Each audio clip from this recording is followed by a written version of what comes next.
Va ora in onda Liberamente, variazioni e scorribande con Giovanni Sallusti. Eccomi qua. Sono venuto a vedere lo strano effetto che fa la mia faccia e i vostri occhi e quanta gente ci sta. Buonasera a tutti e bentornati a Liberamente, variazioni e scorribande qui su Radio Libertà.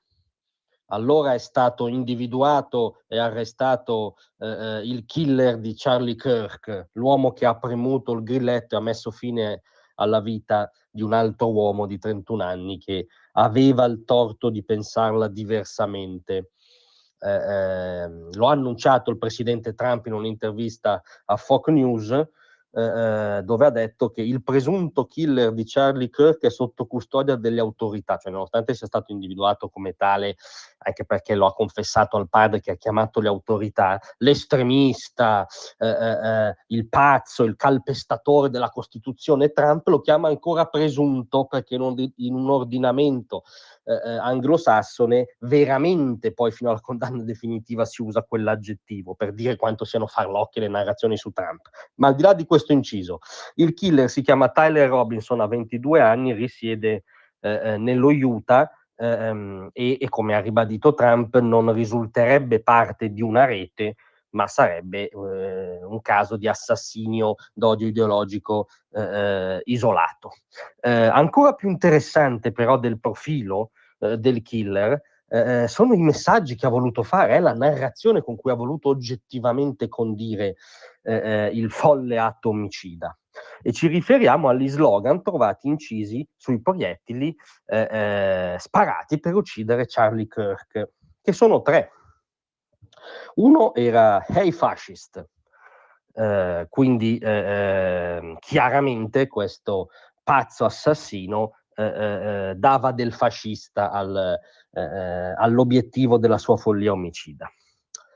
Poi ce n'era uno, se leggi questo sei gay, che sostanzialmente era per irridere le posizioni anti-gender, immaginiamo, della vittima, e poi ce n'era un terzo, quello forse più significativo da un punto di vista narrativo, con scritto bella ciao, il canto che ormai completamente decontestualizzato e destoricizzato è usato da tutti gli antifa ciondolanti in assenza ultradecennale di fascismo del globo, anche in America.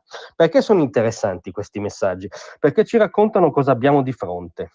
Abbiamo di fronte una variante, diciamo, postmoderna 5.0, parodistica, ma tragicamente parodistica, perché poi lascia cadaveri sul selciato, di una cosa che ci è molto nota, di una cosa novecentesca, di una cosa che persone intellettuali come Pierpaolo Pasolini, Leonardo Sciascia, Ennio Flaiano, cioè non dei beceri reazionari con la bava alla bocca, ma il fior dell'intelligenza libera e non intruppata, seppur a volte dichiaratamente di sinistra italiana, nel Novecento chiamava fascismo degli antifascisti.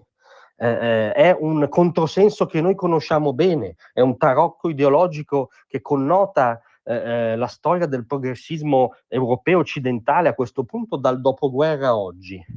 L'attuale versione, che è chiaramente la versione woke, come ci dice anche il terzo messaggio, se leggi questo sei gay, quindi è come programmaticamente un'opposizione arcobaleno alle tesi di Kirk, un'opposizione col piombo però, non con la parola che usava Kirk. Questa versione è ulteriormente fuori da qualunque razionalità umana e storica, nel senso che il vecchio fascismo degli antifascisti, che era già esso ovviamente ossimorico, ideologico, forzato, attecchiva almeno su delle ferite fresche, sulla tragedia della seconda guerra mondiale che era stata lasciata da poco alle spalle, su ferite che riguardavano anche persone che avevano spaccato famiglie, su una tragedia totalitaria oggettiva e che aveva anche diciamo eredi di quella stagione, magari che la rivendicavano, cioè insomma era una follia ideologica che attecchiva su un elemento di realtà. Oggi è rimasta solo la follia ideologica, cioè questo killer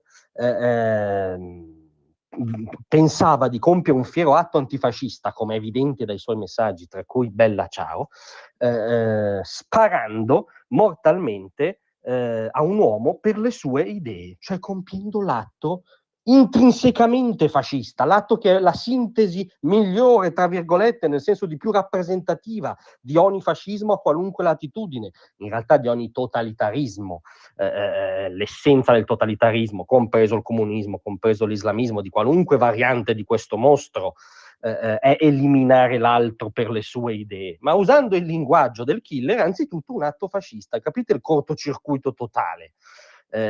L'antifascismo, scusate, il fascismo degli antifascisti è talmente un ginepraio linguistico che mi sono perso, ma quello che Sciascia, Pasolini e Flaiano irridevano come fascismo degli antifascisti, oggi si ripresenta in misura ancora più astorica, in misura ancora più delirante, nella sua ultima estrema versione woke, e ammazza gli avversari politici, cioè si comporta come la quintessenza del fascismo contemporaneo e come tale va combattuto radicalmente. Grazie a tutti, a presto.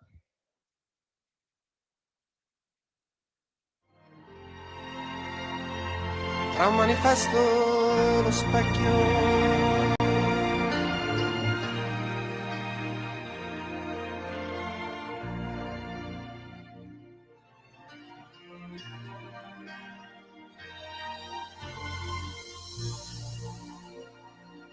Avete ascoltato Liberamente.